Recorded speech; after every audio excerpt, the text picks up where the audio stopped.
കുറേ ഈ ഒരു തേങ്ങാക്കൊലയും ചെയ്യാണ്ട് വി ഡി സതീശൻ്റെ മൂടും താങ്ങി നടക്കുന്ന കുറേ കോൺഗ്രസ് പ്രവർത്തകരോടാണ് ഞാൻ വീണ്ടും പറയുന്നത്.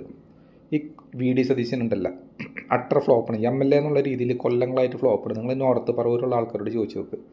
പിന്നെ ജയിച്ചൊന്നും നോക്കണ്ട. ഇത് പിണറായിക്കെതിരെ ഇത്ര ആൻറ്റി പിണറായി, ആൻറ്റി LDF തരംഗുണ്ടായിട്ടും ഒരു UDF തരംഗം, കോൺഗ്രസ് തരംഗുണ്ടായിട്ടും ജയിച്ചു കഴിഞ്ഞാൽ വി ഡി സതീശൻ 99% മുഖ്യമന്ത്രിയാവുന്നുള്ള തോന്നൽ ജനങ്ങൾക്കുണ്ടായിട്ടും വർഷങ്ങളായിട്ടുള്ള അദ്ദേഹത്തിൻ്റെ മണ്ഡലത്തിൽ അദ്ദേഹത്തിന് കിട്ടിയ ഭൂരിപക്ഷം അത്ര വലിയ ഭൂരിപക്ഷം ഒന്നല്ല.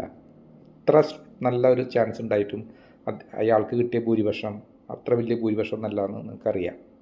കാരണം ഇവിടുത്തെ നോർത്ത് പറവൂർ ജനങ്ങൾക്കൊന്നും പുള്ളി MLA എന്നുള്ള രീതിയിൽ അട്ടർ ഫ്ലോപ്പാണ്. ഡയലോഗടി മാത്രമുള്ള പുള്ളിക്ക്.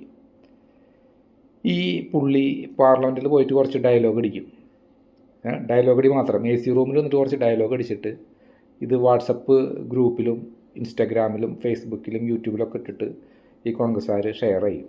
അപ്പോൾ ഇത് കാണുന്ന ഈ പറഞ്ഞ ന്യൂജൻ കോൺഗ്രസ് പ്രവർത്തകരും യുവാക്കളും കുളിര് കോരും. അടിപൊളി ഡയലോഗ്. ഇയാൾക്ക് ഇങ്ങനെ ഡയലോഗ് അടിക്കല്ലാണ്ട് എന്തെങ്കിലും ഇയാൾ ഈ പ്രതിപക്ഷ നേതാവ് എന്നുള്ള രീതിയിൽ അട്ടർ ഫ്ലോപ്പ് എന്ന് വെച്ചാൽ അത് ഇങ്ങനത്തെ ഒരു കഴിവുകെട്ട പ്രതിപക്ഷ നേതാവ് ഉണ്ടായിട്ടില്ല. ഒരു നല്ല പ്രതിപക്ഷ നേതാവായിരുന്നെങ്കിൽ പിണറായി വിജയൻ ഈ 5 വർഷം ഇങ്ങനെ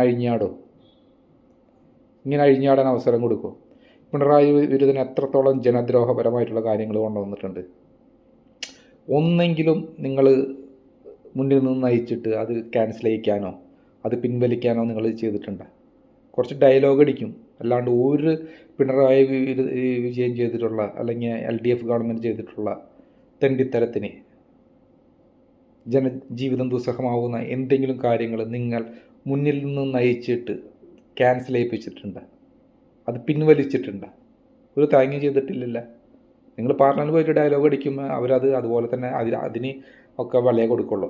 ഇത് കണ്ട് വാട്സപ്പിൽ റീൽസൊക്കെ ഇട്ടിട്ട് കുറേ ആൾക്കാർ എന്താ പറയുക കുളിര് കോരിയിട്ട് ഇയാൾ ഭയങ്കര പ്രതിപക്ഷ നേതാവാണ്, മുന്നിൽ നിന്ന് ജയിച്ചു എന്നൊക്കെ പറഞ്ഞ് നടന്ന് ഇയാളെ മുഖ്യമന്ത്രി ആക്കണം എന്ന് പറയുന്ന ആൾക്കാർക്ക് തലയ്ക്ക് വട്ടാണ്. അല്ലാണ്ട് എന്ത് പറയാൻ. ഒരു MLA എന്നുള്ള രീതിയിൽ ഇയാൾ വർഷങ്ങളായിട്ട് അട്ടർ ഫ്ലോപ്പായിരുന്നു. ജനങ്ങൾക്ക് ഒരു ഉപകാരം ചെയ്തിട്ടില്ല. പിന്നെ ഈ ഒരു മന്ത്രിയായിട്ടുള്ളൊരു എക്സ്പീരിയൻസ് ഇയാൾക്കില്ല. ഇയാൾ മുമ്പ് മന്ത്രിയൊന്നും ആയിട്ടില്ല. MLA എന്നുള്ള രീതിയിൽ ഇയാളൊരു നല്ല MLA ഒന്നും ആയിരുന്നില്ല. പിന്നെ പ്രതിപക്ഷ നേതാവായിട്ട് അവസരം കിട്ടി. ഇയാൾ ഡയലോഗടി മാറ്റി നിർത്തി കഴിഞ്ഞാൽ ഇയാളൊരു നല്ല പ്രതിപക്ഷ നേതാവ് ആയിരുന്നില്ല. നിങ്ങളൊന്ന് ആലോചിച്ച് നോക്ക്. ഇയാൾ എന്തെങ്കിലും നല്ല പ്രതിപക്ഷ നേതാവായിരുന്നു എന്ന് നിങ്ങൾക്ക് തോന്നിയിട്ടുണ്ട്?